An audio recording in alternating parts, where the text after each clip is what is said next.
अशैक्षणिक कामांमधून शिक्षकांची सुटका, निवडणूक जनगणना ड्युटी मात्र कायम राहणार.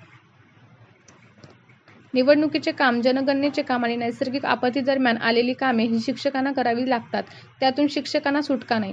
मात्र त्यांच्यावरील इतकं भार कमी करण्यासाठी आम्ही हा शासन निर्णय काढला आहे. याचा थेट परिणाम शिक्षणाच्या गुणवत्तेवर होणार आहे. दीपक केसरकर, शालेय शिक्षण मंत्री, मुंबई.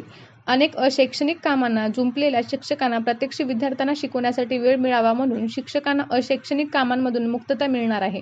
शिक्षण विभागाच्या निर्णयाप्रमाणे यापुढे शिक्षक प्राथमिक वर्गासाठी किमान 200 दिवस आणि माध्यमिक वर्गासाठी किमान 220 दिवस शिकवू शकतील. मात्र या अशैक्षणिक कामांमध्ये जनगणना, निवडणुकीची ड्युटी या गोष्टी कायम राहणार आहेत. बालकांना मोफत व सक्तीच्या शिक्षणाच्या अधिनियमानुसार शिक्षकांना अशैक्षणिक कामांसाठी नियुक्त करण्यास मनाई करण्यात आली आहे, असे शालेय शिक्षण विभागाने शुक्रवारी शासन निर्णय काढत जाहीर केले. राज्यातील सर्वच विद्यार्थ्यांना दर्जेदार आणि